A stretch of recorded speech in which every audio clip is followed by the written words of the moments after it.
भाई रिवीजन कर रहे हैं, फिर से वही प्रीवियस ईयर्स क्वेश्चंस लगा रहे हैं।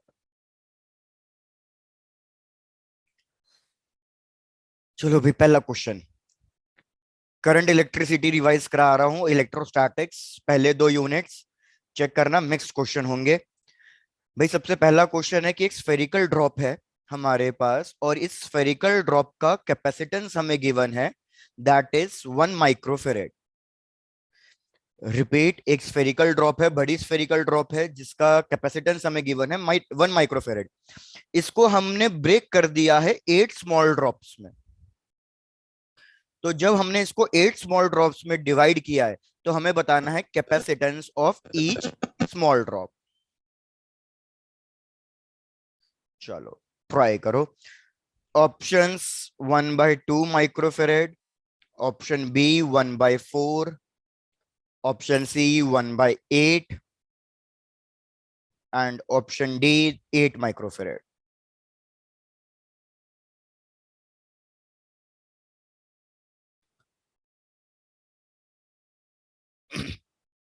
देखो, मैं फिर से बोल रहा हूँ, हर क्लास में बोलते आ रहा हूँ, अब 2-3 दिन ही बचे हैं। कुछ नया पढ़ने की कोशिश मत करना, कुछ थ्योरी वगैरह मत पढ़ो, अब जो पढ़ लिया पढ़ लिया। रिवीजन का अब एक ही तरीका है बस, भैया हर एक सब्जेक्ट के हर एक टॉपिक के प्रीवियस ईयर्स क्वेश्चंस लगा लो। तीन फर्स्ट दिन ऑप्शन। फर्स्ट ऑप्शन आ रहा है, चेक करेंगे। मैं भी चेक कर लेता हूँ, आप कह रहे हो फर्स्ट ऑप्शन, तो दैट इज 32, बिल्कुल सही आ रहा है यार।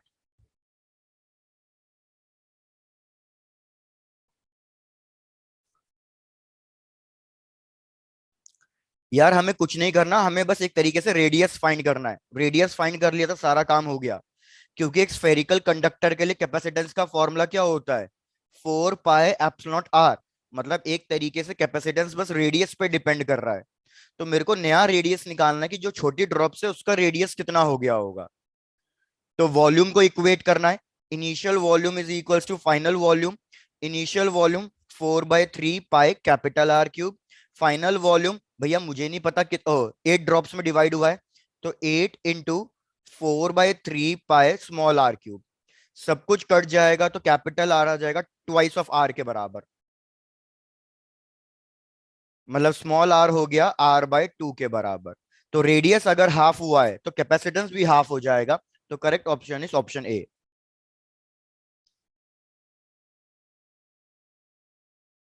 Done sir. डन, बढ़िया। नेक्स्ट क्वेश्चन बिल्कुल सिंपल है यार, मेरे ख्याल से डायरेक्टली भी कर दोगे। डायग्राम ड्रॉ करने दो, फिर बताता हूं।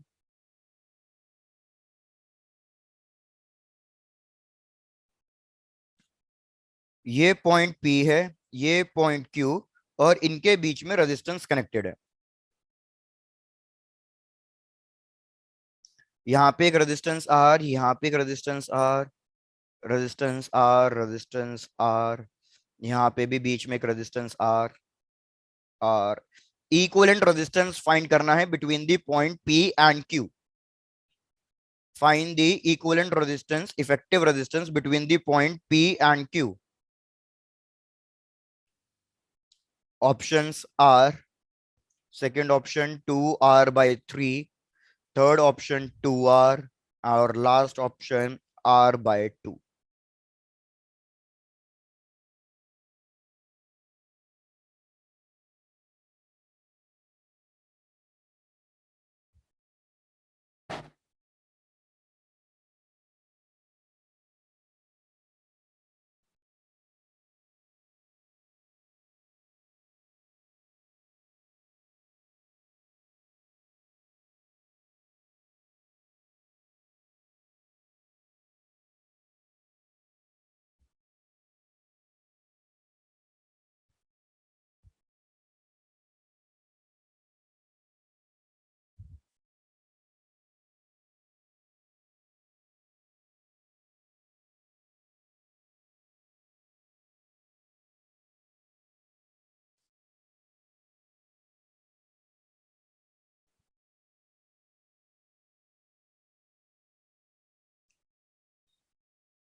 यार डायरेक्ट क्वेश्चन था, सॉल्व हो सकता था ऐसे ही माइंड कैलकुलेशन से।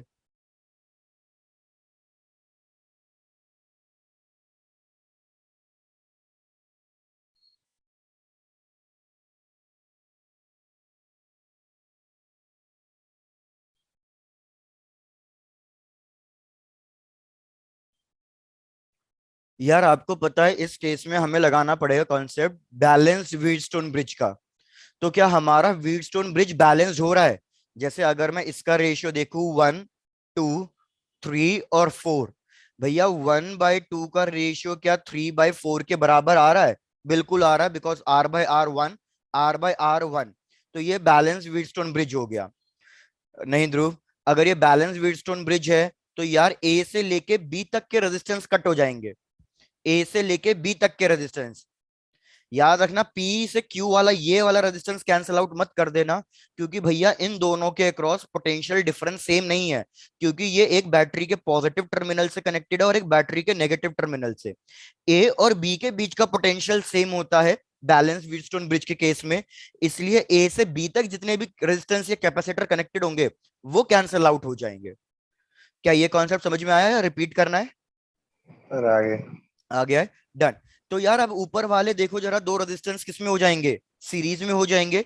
तो ऊपर वाले दो रेजिस्टेंस के लिए टोटल रेजिस्टेंस कितना आएगा सीरीज में है तो? 2R। फिर बीच में जो ये ब्रांच चल रही है उसका भी टोटल रेजिस्टेंस कितना हो जाएगा? 2R। और सबसे नीचे वाली जो ब्रांच है, ये वाली 2 और 4 वाली, इसका भी टोटल रेजिस्टेंस कितना हो जाएगा? 2R। तीन रेजिस्टेंस है same, 2R 2R 2R parallel में। तो डायरेक्ट आंसर हो जाएगा 2R/3। So correct option should be B. इसलिए मैंने कहा था ये थोड़ा सा माइंड कैलकुलेशन से ही हो जाएगा।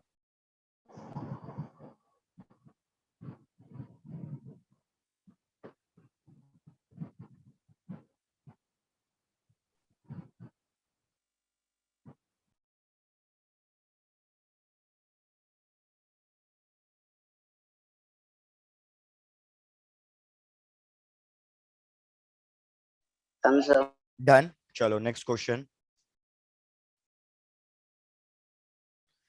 यार नेक्स्ट क्वेश्चन थोड़ा सा इंपॉर्टेंट मार्क कर लेना, मतलब रिपीटिव सा देखा हुआ है। वैल्यूज चेंज होती हैं लेकिन क्वेश्चन थोड़ा सा ये आया हुआ रहता है। यार एक बैटरी गिवन है जिसका वोल्टेज है कुछ ना कुछ 10 वोल्ट, और यहाँ पे हमने दो कैपेसिटर्स कनेक्ट किए हुए हैं, आइडेंटिकल कैपेसिटर्स हैं। मतलब इनिशियली दोनों का कैपेसिटेंस सेम है, same distance same area same material. इस तरीके का हमें सेटअप गिवन है। सपोज इसको ले लो ए, कैपेसिटर ए, इसको कैपेसिटर बी, और यहाँ पे गिवन है 10 वोल्ट। हमने कैपेसिटर बी के बीच में एक डाइलेक्ट्रिक इंसर्ट कर दिया है of constant K equals to 3। आपको क्या बताना है? What is the potential drop across A and what is the potential drop across B. Question repeat. अगर यार डाइलेक्ट्रिक नहीं होता तो फिर तो आंसर बहुत सिंपल था। अगर डाइलेक्ट्रिक नहीं होता तो दोनों पे इक्वल पोटेंशियल जाता, क्योंकि दोनों कैपेसिटर इक्वल है। तो इस पे 5 होता, इस पे 5 होता। लेकिन चेंजेस क्यों आ गए हैं? डाइलेक्ट्रिक इंसर्ट करने की वजह से। तो इन दोनों पे पोटेंशियल डिफरेंस बताना है कितना कितना होगा। पहला ऑप्शन है 2.5 volt comma 7.5 volt. Second option 2 volt comma 8 volt. Third option 8 volt and 2 volt. And last option that is 7.5 volt and 2.5 volt. चलो।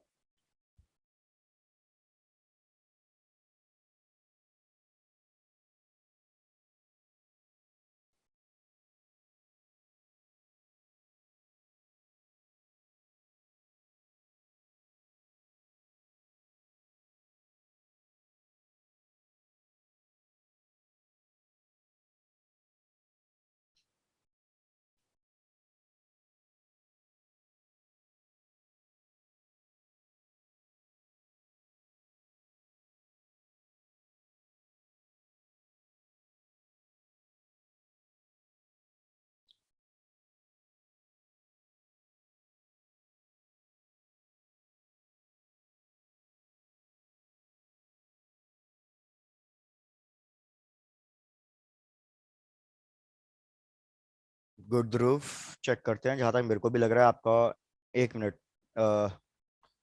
ध्रुव, फाइनल आंसर बताओ।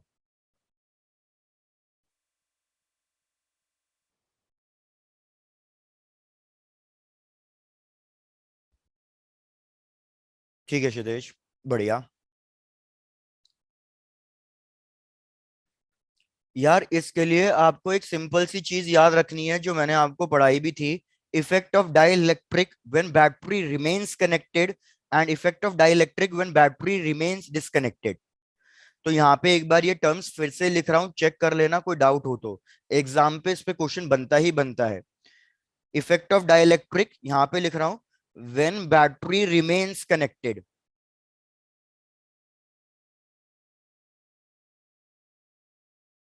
और यहाँ पे when battery is disconnected.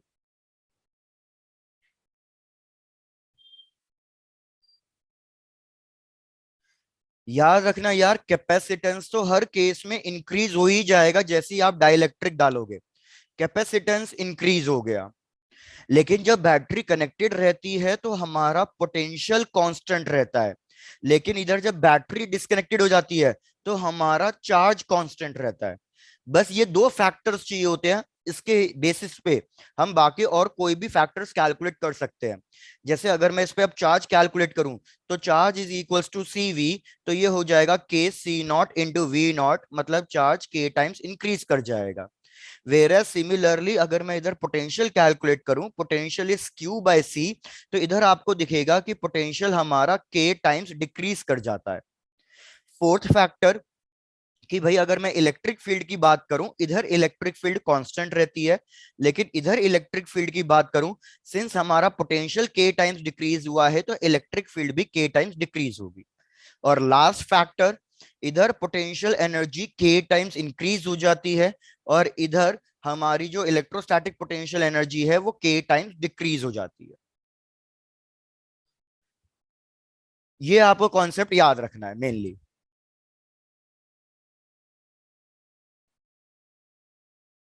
Done sir. Done. चलो, तो यार अब इसमें अपने आप बताओ कौन सा कॉन्सेप्ट लगेगा। एक बार मैं क्वेश्चन फिर से पूरा रीड आउट कर लेता हूँ।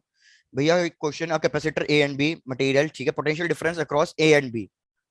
नहीं यार, ये तो लेकिन दोनों ही बैटरी से कनेक्टेड है, तो इसमें तो ऐसा कुछ लॉजिक लगेगा नहीं। तो आओ, इसका कैपेसिटेंस सी हो गया, तो मेरे को बताओ इस बी वाले का कैपेसिटेंस कितना लिखूंगा। भैया के टाइम्स इंक्रीज कर जाएगा, के टाइम्स इंक्रीज कर गया तो कितना हो जाएगा ये। भैया 3C हो जाएगा। ये दोनों हैं हमारे पास सीरीज में, तो मेरे को बताओ इक्विवेलेंट कैपेसिटेंस कितना आ जाएगा अगर ये दोनों सीरीज में है। भैया रेजिस्टेंस का उल्टा फॉर्मूला चलता है, 4C मत लिख देना। कितना हो जाएगा ये। भैया ये हो जाएगा 3C/4। एक बार पहले यहां तक कैलकुलेशन चेक करके बताओ किस किस को डाउट है।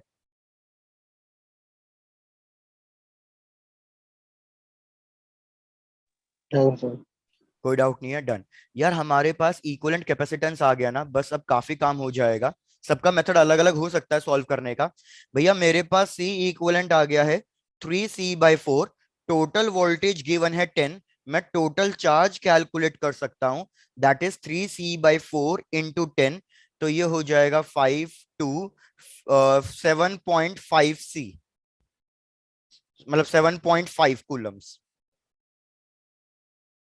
अब बस सॉल्व करना रह गया। भैया Q A plus charge K times increase कर जाएगा किस पे।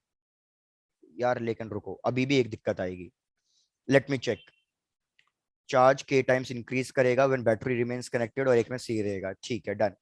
तो हमारे पास रहेगा Q A plus K times of Q A is equals to total charge 7.5। यार ये मेथड फिर मेरे को थोड़ा लंबा लग रहा है।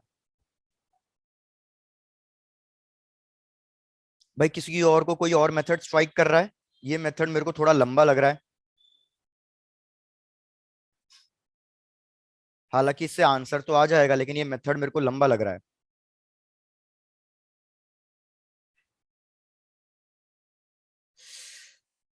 एक मिनट रुको, मेरे को सोचने दो इस पे कुछ और डायरेक्टली किस मेथड से कर सकते हैं। सी इक्विवेलेंट निकला, हमें निकालना है पोटेंशियल। बैटरी इज कनेक्टेड, तो इसका पोटेंशियल कुछ ना कुछ V not V A plus V B. चलो चेक करता हूँ यार, ये तो ऐसे तो गड़बड़ हो जाएगा। V A plus V B should be equals to total 10 volt एक बार भाई मेरे को सॉल्व करने दो, फिर देखते हैं। Q A by C plus Q B by C B is equals to 10 volt. तो ये हो जाएगा Q A by C plus Q A by, ये हो जाएगा हमारा 3C is equals to 10 volt. और फिर क्यू ए कॉमन आ गया, तो 1/C प्लस 1/3C। भाई भाई 1 मिनट दे दो बस मेरे को, मैं हो रहा है सॉल्व ऑलमोस्ट। तो ये हो जाएगा 3C² 3C से 3C plus C 4C/3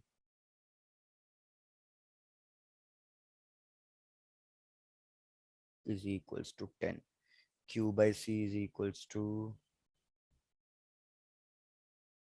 V।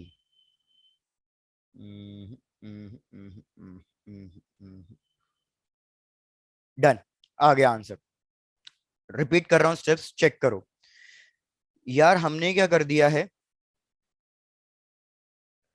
ये एक कैपेसिटर था ए, ये एक कैपेसिटर था बी, ये सीरीज में कनेक्टेड है। तो एक बात तो क्लियर है, और दोनों ही बैटरी से कनेक्टेड है।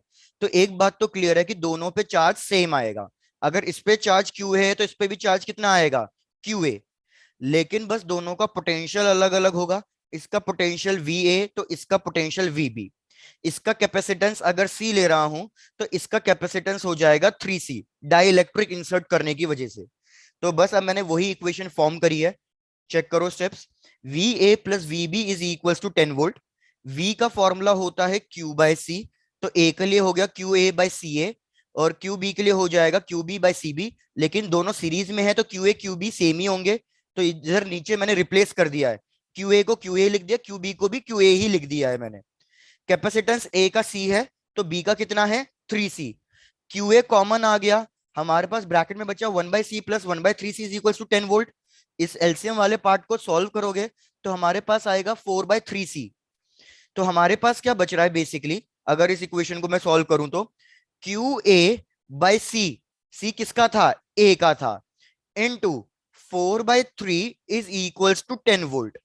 तो V A is equals to 3 × 10/4। यार इसको सॉल्व करोगे तो आंसर आएगा आपके पास 7.5 वोल्ट। तो यार मेरे को साफ पता चल गया कि अगर ए पे 7.5 है तो बी पे फिर कितना हो जाएगा, रिमेनिंग हो जाएगा, दैट इज 2.5 वोल्ट। तो चेक करो कौन सा करेक्ट ऑप्शन आ रहा है। Correct option is option D. एक बार आप सब लोग चेक कर लो, सबको क्लियर है ये वाला question. Yes sir. Sir done. Back side show करो। हाँ ये लो।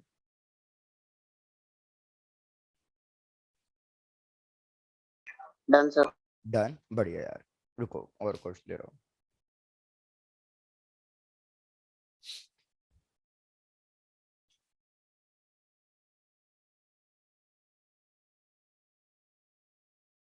एक सेकेंड भाई, मीटर ब्रिज का ये कर सकते हैं। चलो यार ये वाला क्वेश्चन ट्राई करो, ये नीट 2016 में ही आया हुआ क्वेश्चन है।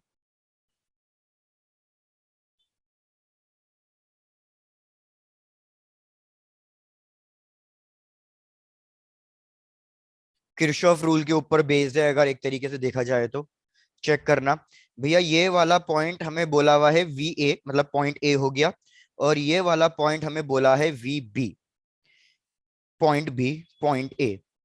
यहाँ पे एक बैटरी कनेक्टेड है, positive terminal negative terminal 3 volt की। यहाँ पे एक रेजिस्टेंस कनेक्टेड है 1 ओम्स का। यहाँ पे एक रेजिस्टेंस कनेक्टेड है 2 ओम्स का। और यहाँ पे करंट फ्लो कर रहा है इस डायरेक्शन में टुवर्ड्स द राइट साइड, और करंट फ्लो कर रहा है 2 एम्पियर्स। बस यही सारी इंफॉर्मेशन गिवन है। रिपीट, ये पॉइंट ए, ये पॉइंट बी, एक रेजिस्टेंस 2 ओम्स, करंट फ्लो कर रहा है 2 एम्पियर्स, बैटरी 3 वोल्ट, एक रेजिस्टेंस 1 ओम्स। हमें क्या फाइंड करना है, find the potential difference V A minus V B. V A minus V B find करना है। Options, -3 volt, second option +3 volt, third option +6 volt, and last option +9 volt. चलो check करो।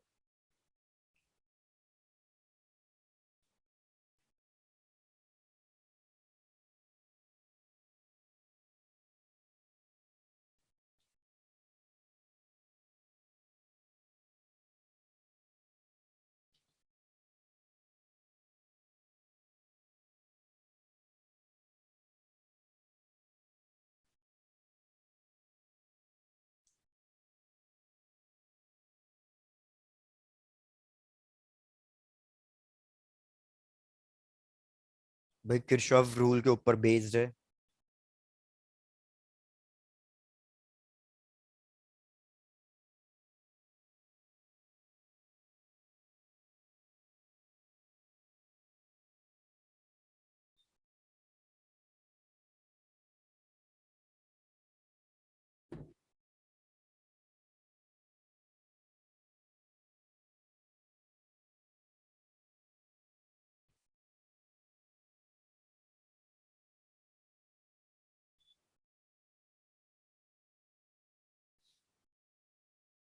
ठीक है रोहित, देखते हैं।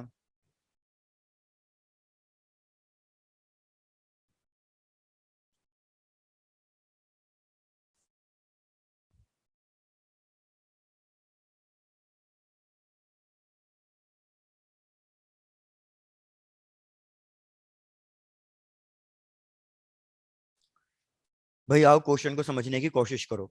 सबसे पहले तो क्या कर दो, किरचॉफ रूल अगर याद हो तो, भैया जिस डायरेक्शन में करंट फ्लो कर रहा है, करंट हमेशा high potential to low potential flow करता है। तो आप पॉइंट्स मार्क कर दो। जैसे ये वाला पॉइंट हाई पॉइंट हो जाएगा, तो ये वाला पॉइंट लो हो जाएगा, क्योंकि करंट राइट साइड जा रहा है, तो हाई टू लो फ्लो कर रहा होगा। ये पॉजिटिव टर्मिनल है, तो ये तो हाई है और ये लो है। करंट सीधा सीधा जा रहा है, तो फिर ये वाला पॉइंट क्या बन जाएगा, ये वाला पॉइंट हाई बन जाएगा, और ये वाला पॉइंट क्या बन जाएगा, लो। पहले चेक करके बताओ, ये हाई लो जो मैंने मार्क किया, क्या इसमें किसी को डाउट है? No no sir. डन। अब देखो क्वेश्चन ने यार क्या फाइंड करने के लिए बोला है, V A minus V B. यार हम जनरली हमेशा क्या लिखते हैं, final point minus initial point. तो मतलब जो मेरे को इक्वेशन लिखना शुरू करना है, वो बी से ए तक जाना है या ए से बी तक जाना है? सोचो फिर से। जो मेरे को ए से बी इक्वेशन पे। लिखना शुरू करना है, वो मेरे को राइट साइड लिखना शुरू करना है या लेफ्ट साइड लिखना शुरू करना है? लेफ्ट साइड या राइट साइड? तो बी से ए तक जा रहे हैं हम, क्योंकि बी हमारा क्या है, इनिशियल पॉइंट है, और ए क्या है हमारा, फाइनल पॉइंट है। तो मतलब मेरे को जो भी इक्वेशन लिखनी है वो इस तरीके से लिखनी है, towards the left side, B से ए तक जाना है। आई होप किसी को डाउट नहीं होगा इस वाले पार्ट में भी। No sir. डन। चलो। अब यार किरचॉफ रूल का सीधा सीधा कॉन्सेप्ट क्या कहता है, कि अगर आप हाई टू लो मूव कर रहे हो तो इसको नेगेटिव पोटेंशियल से लिखोगे, और अगर आप लो टू हाई जा रहे हो तो भैया इसको पॉजिटिव पोटेंशियल से लिखोगे। बस अब आ जाओ, इक्वेशन बनाना शुरू करते हैं। यार जब मैं बी से ए तक जा रहा हूं, तो रास्ते में पड़ा 1 ओम वाला रेजिस्टेंस। तो 1 ओम के लिए भैया मैं लो टू हाई गया हूं। लो टू हाई तो मतलब पॉजिटिव लिखूंगा, और इसका पोटेंशियल कितना होगा, भाई according to ohm's law potential का फॉर्मूला आई आर होता है। तो पॉजिटिव, करंट है 2 एम्पेयर्स, और रेजिस्टेंस कितना है, 1 ओम्स का। पहला लिख दिया। उसके बाद मैं फिर से जब राइट लेफ्ट साइड ट्रेवल कर रहा हूं, तो मैं लो टू हाई जा रहा हूं, तो बैटरी का पोटेंशियल आएगा प्लस में, +3। उसके बाद मैं फिर से लो टू हाई जा रहा हूं, तो भैया इसका पोटेंशियल भी पॉजिटिव में लिखूंगा। तो पॉजिटिव पोटेंशियल कितना होगा, current into resistance, current into resistance. सारा कुछ हो गया है, that is equals to 0। Check करो इक्वेशन में किस किस को डाउट है।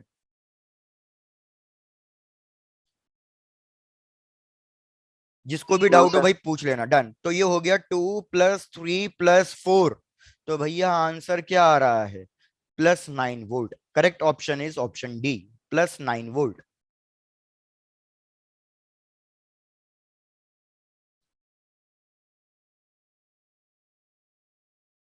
Done sir. डन। चलो गुड। भैया इस क्वेश्चन को इंपॉर्टेंट मार्क कर लेना, डेफिनेटली इस टाइप का क्वेश्चन भी बहुत कॉमन है, कि किरचॉफ रूल, लूप रूल लगा के हमें पोटेंशियल फाइंड कर, डिफरेंस फाइंड करना है। चलो आ जाओ फिर नेक्स्ट क्वेश्चन पे।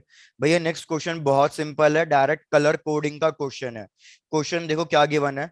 बोला हुआ है एक कार्बन रजिस्टर है, और इस कार्बन रेजिस्टेंस के रेजिस्टेंस की वैल्यू हमें गिवन है, दैट इज 47 ± 4.7 किलो ओम्स। तो मुझे बताना है what are the proper colour coding, code sequence क्या होगा। सबसे पहला, भाई शॉर्ट फॉर्म में लिख रहा हूं, yellow, yellow, green, violet, gold. Second option yellow, violet, orange, silver. But 2018 का ही क्वेश्चन है ये। C, violet, yellow, orange and silver. और last option green, orange, violet and gold. Colour coding सबको याद है? भाई पढ़ा होगा, BB Roy of Great Britain.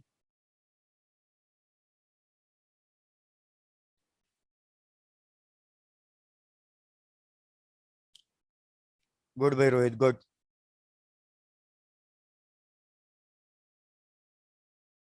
भाई सबसे पहले तो लास्ट वाले ऑप्शन, मतलब कोई 50-50 तो हो ही सकता है आराम से।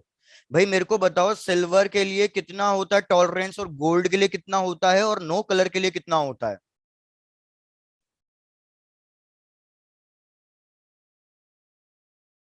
भाई जल्दी से बताओ। सिल्वर के सर लिए सिल्वर का ±0.05। +-5%, बिल्कुल। गोल्ड के लिए?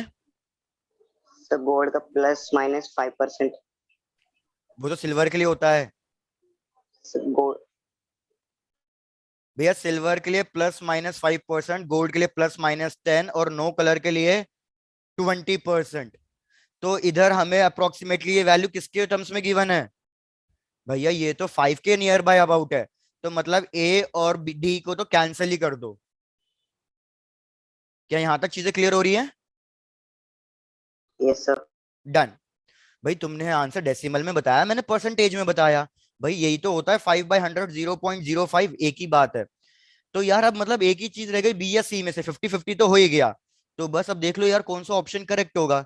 वेरी गुड दिशा। तो भैया ऑप्शन बी हमारा करेक्ट है, कि भैया कलर कोडिंग हिसाब से yellow represents colour 4, violet 7, orange that, उस हिसाब से हो जाएगा आपका।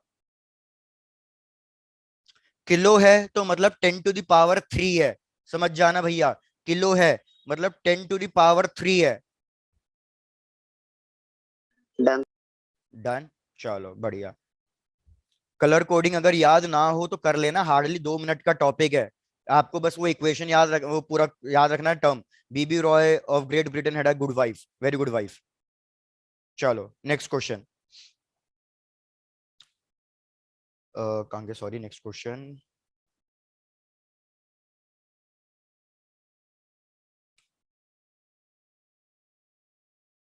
अगेन 2016 का क्वेश्चन। क्वेश्चन कह रहा है कि भाई हमारे पास एक रेजिस्टेंस है जिससे कुछ ना कुछ चार्ज फ्लो कर रहा है। ये रेजिस्टेंस है, इससे कुछ ना कुछ चार्ज फ्लो कर रहा है। हमें चार्ज की इक्वेशन गिवन है AT - BT², जहां पे बोला हुआ है ए और बी कुछ ना कुछ पॉजिटिव कांस्टेंट्स हैं। भैया क्वेश्चन रिपीट। एक रेजिस्टेंस है जिससे चार्ज फ्लो कर रहा है क्यू, क्यू की इक्वेशन गिवन है, टाइम पे डिपेंड कर रहा है क्यू। AT - BT², ए और बी कुछ पॉजिटिव कांस्टेंट्स है। हमें क्या बताना है? टोटल हीट प्रोड्यूस्ड, कि भैया टोटल कितनी हीट प्रोड्यूस हो गई होगी इस वायर में।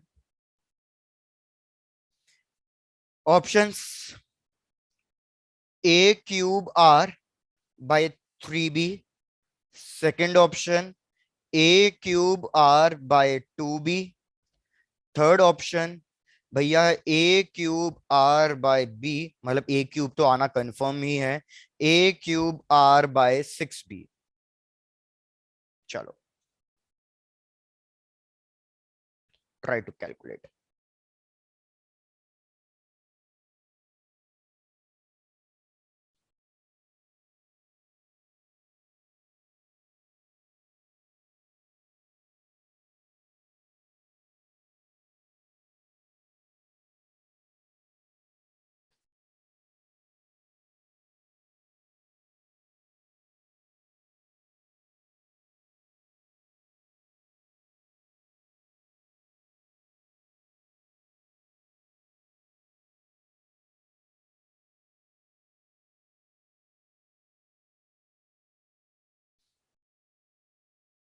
रोहित बड़ी जल्दी सॉल्व कर लिया, पहले किया हुआ था ये क्वेश्चन?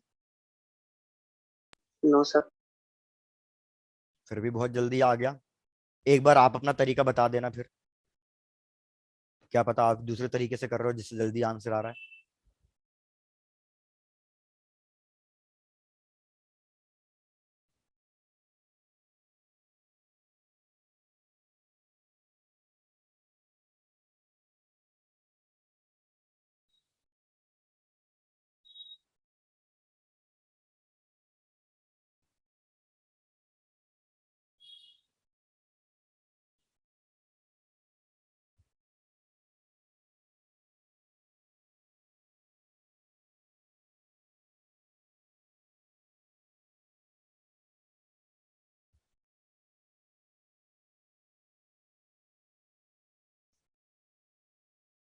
रोहित एक बार स्टेप्स बताओ कैसे किया है सॉल्व, क्या तुक्का मारा है?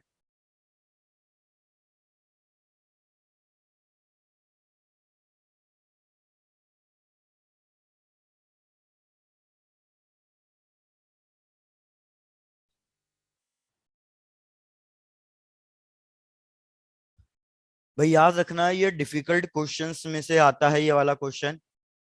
मतलब हमेशा ये चीज रखना कि भैया एक आधे क्वेश्चन डिफिकल्ट भी आएंगे ही आएंगे।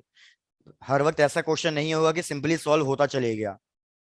आपको जज करना है अगर आप इस क्वेश्चन में टाइम इन्वेस्ट करना चाहते हो या नहीं करना चाहते हो।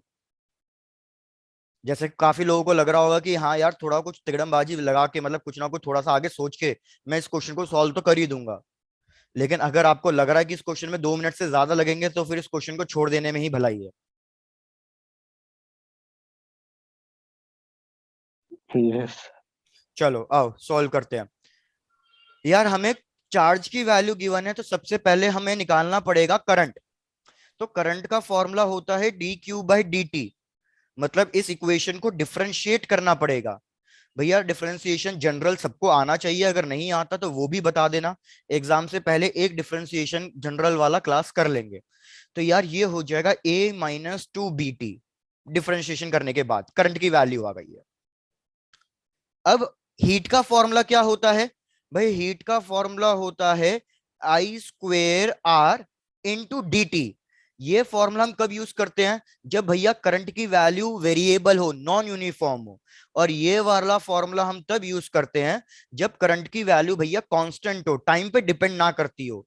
लेकिन अगर आप अपनी करंट की इक्वेशन देखो पीछे जो आ रही है, तो यार करंट टाइम पे डिपेंड कर रहा है, तो मतलब ये नॉन यूनिफॉर्म करंट है।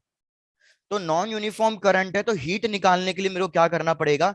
इंटीग्रेट करना ही पड़ेगा, जहां पे टाइम लिखना पड़ेगा 0 से लेके टी तक। तो सबसे पहले क्या कर दो, आई की इक्वेशन लिख दो। आई की इक्वेशन कितनी थी? a-2bt का whole square into resistance into dt। इसको इंटीग्रेट करना है। मैथमेटिक्स ज्यादा लग रही है तो अगर ये क्वेश्चन एग्जाम में बाई चांस आए फिर से इस टाइप का क्वेश्चन, तो भैया मेरा सजेशन यही होगा, छोड़ दो। चाहे कितने ही अच्छे से आता हो, मतलब अगर क्विकली सॉल्व कर पा रहे हो तो ठीक है, नहीं तो छोड़ देना। यार इसको सॉल्व करूंगा तो ये हो जाएगा a² प्लस 4² b और 4b² t² minus 4 × 2 a bt, ये आएगा into r into D T. मैंने a-b होल स्क्वायर की आइडेंटिटी लगाई है 0 से लेके t तक। तो यार इसको अगर सॉल्व करोगे तो क्या हो जाएगा? ये हो जाएगा हमारे पास a²r/t प्लस बी 4b, ये t³ / 3 माइनस 4abt²/2। सब में r आएगा, मैं r लिखना भूल गया हूं, r और r। यहां तक भी चेक कर लो, यहां तक कोई डाउट है तो बताओ इंटीग्रेशन स्टेप्स में।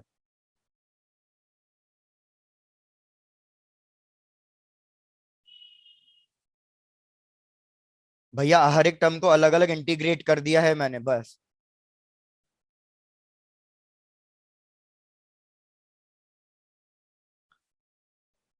अब बस लास्ट स्टेप क्या बचा यार? लास्ट स्टेप है कि टी की वैल्यू कितनी होनी चाहिए। तो टी आप इस इक्वेशन से निकालोगे कि यार हमारा जो मैक्सिमम टाइम फाइंड करना है उसके लिए हम करंट को 0 लेते हैं। तो a-2bt, तो टी की वैल्यू आ जाएगी T is equals to A/2B। बस यार जहां जहां आपको टी दिख रहा है वहां वहां A/2B रख दो, आपका आंसर सिंप्लीफाइड हो जाएगा। और फाइनल आंसर चेक करना, फाइनल आंसर आना चाहिए A³ R/6B। A³ R/6B। तो हमारा correct option will be option D. जब आप लिमिट सब्स्टिट्यूट करोगे ना तो आपको दिखेगा ये दोनों टर्म कट जाएंगे। नहीं, ये दोनों टर्म नहीं कटेंगे, एलसीएम लेके ही सॉल्व होगा। A³ R/6B answer.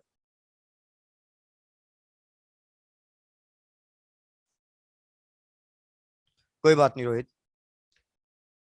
रोहित आपने किस स्टेप से कैलकुलेट किया यार, कुछ आइडिया दो।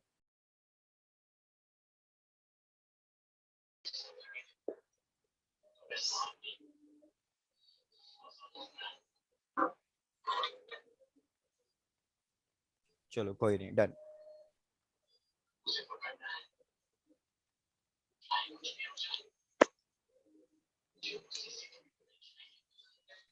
भाई कंप्लीट हो जाए सबका तो बताओ, फिर नेक्स्ट क्वेश्चन पे आते हैं।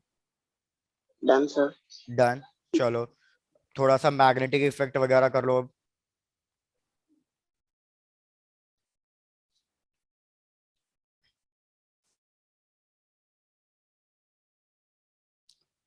क्वेश्चन, भैया ये हमारे पास एक वायर, यहाँ पे हमारे पास एक वायर, और बीच में है ये एक सर्कुलर आर्क। करंट फ्लो कर रहा है यहाँ पे आई, ये पूरी इनफानाइट वायर, यहाँ पे भी ये पूरी इनफानाइट वायर। यहाँ पे एक पॉइंट है, पॉइंट ओ, जो 90 डिग्री का एंगल बना रहा है, और रेडियस हमें गिवन है small R. Find the net magnetic field at the point O. Find the net magnetic field at the point O.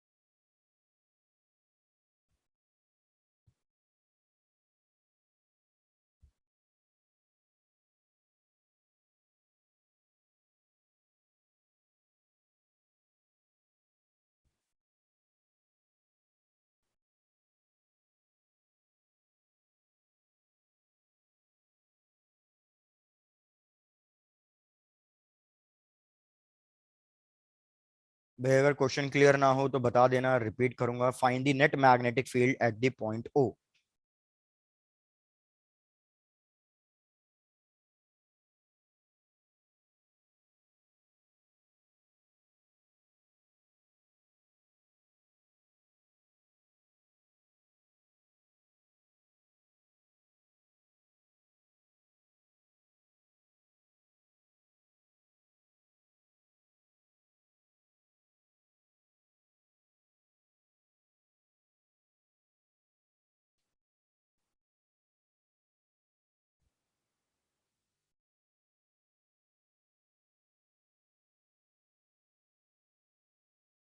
क्या हो गया भैया, रिस्पॉन्ड बिल्कुल डल चले गया है।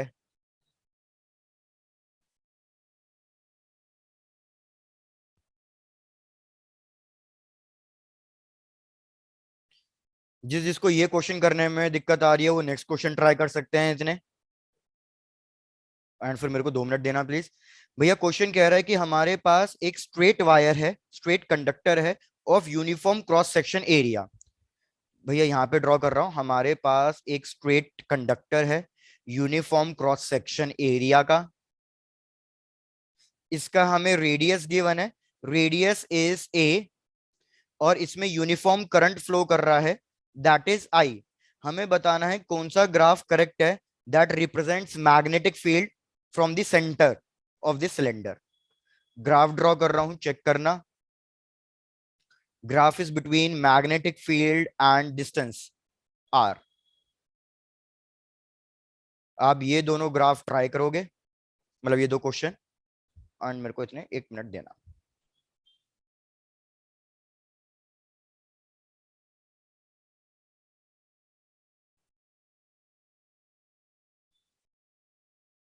Option B,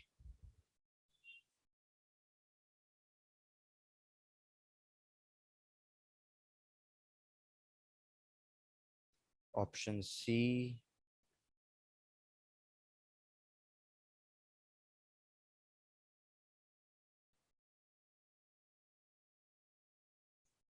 option D.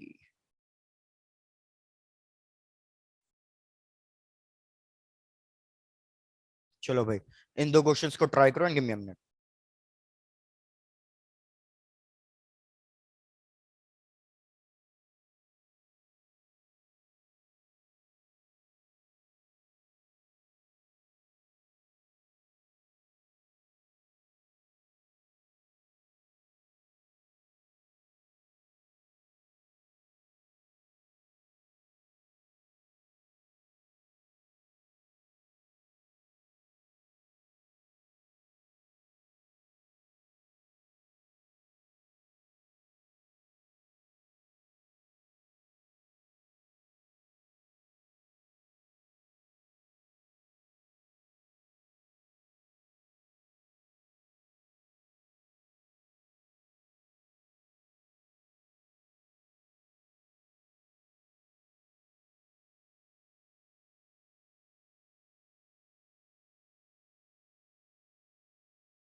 ध्रुव गुड। भाई इस वाले का बिल्कुल सही आंसर है। पहले ये वाला एक्सप्लेन कर देता हूँ। यार याद रखना, अगर कभी भी ये बोला हुआ है कि हमारे पास एक कंडक्टर है यूनिफॉर्म क्रॉस सेक्शन का, तो यार कंडक्टर का मतलब आप ये याद रखना कि ये हमारे पास एक सॉलिड सिलेंडर है। सॉलिड सिलेंडर के लिए आपको फॉर्मूले याद रखने पड़ेंगे कि यार आउटसाइड पॉइंट पे मैग्नेटिक फील्ड का फॉर्मूला क्या होता है। ये एक इनफाइनाइट वायर की तरह बिहेव करता है। So mu naught I by 2 pi R, R जो भी डिस्टेंस होगा। सरफेस पे कितना होगा, mu naught I by 2 pi, और सरफेस के लिए रेडियस हो जाएगा जो भी रेडियस गिवन होगा, दैट इज ए। लेकिन अगर मैं इनसाइड पॉइंट की बात करूं, तो इनसाइड पॉइंट के लिए फॉर्मूला है mu naught I R divided by 2 pi A cube. तो यार अगर मैं पहले दो केसेस में देखूं या बाहर वाले केसेस में देखूं, हमारी magnetic field inversely proportional to R है, मतलब बाहर के लिए बनना चाहिए कर्व। वेरस इनसाइड पॉइंट के लिए मैग्नेटिक फील्ड है डायरेक्टली प्रोपोर्शनल टू आर, तो बनना चाहिए एक स्ट्रेट लाइन। इन दोनों को क्लब कर दो, तो भैया जीरो से लेके सेंटर तक एक straight line, because B is directly proportional to R, और उसके बाद एक curve, B is inversely proportional to R. तो भैया ये हो गया हमारे पास करेक्ट ऑप्शन, ऑप्शन ए।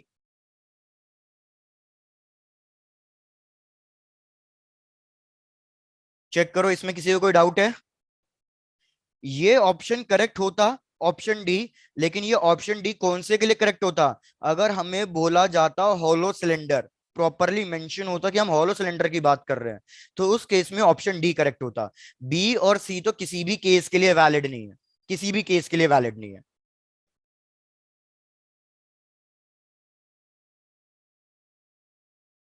जल्दी से चेक करके बताओ, कोई डाउट है तो पूछो।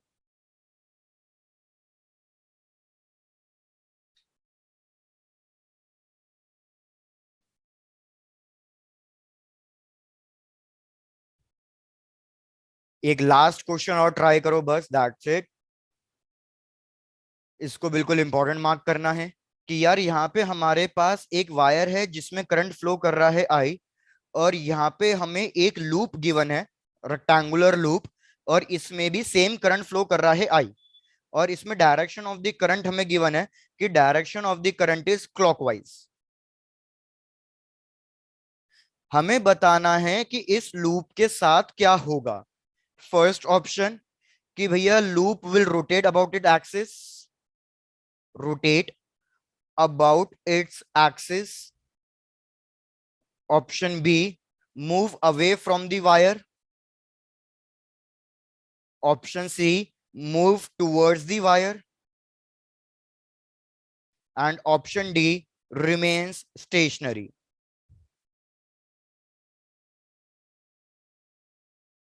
चलो भाई फटाफट इसका और आंसर दे दो।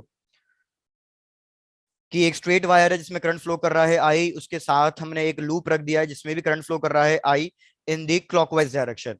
हमें बताना है लूप रोटेट करेगा, मूव अवे, या क्लोज, या फिर remain stationery.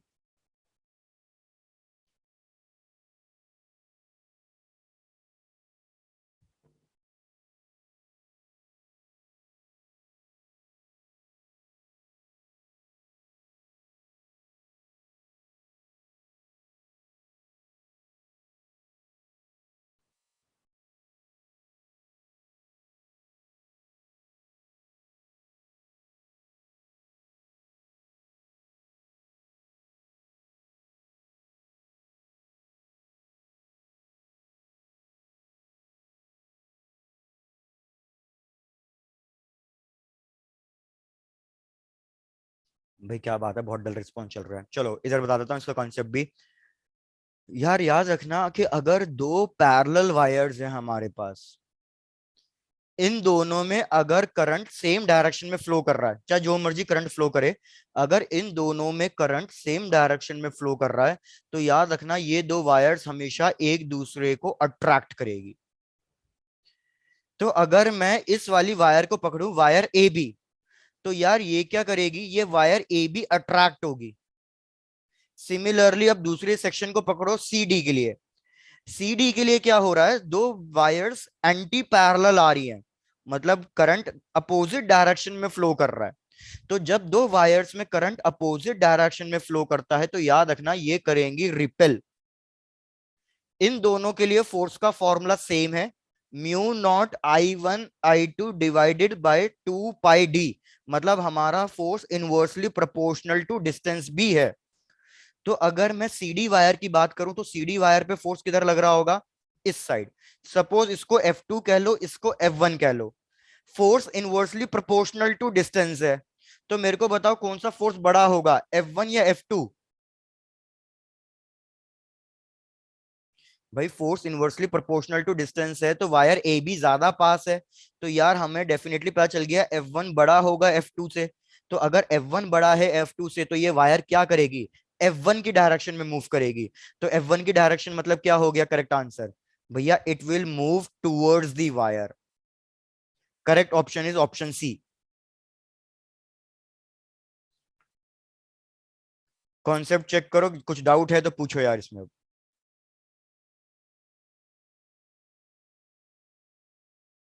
Done sir. Done, बढ़िया। बस भैया आज के लिए इतना ही है।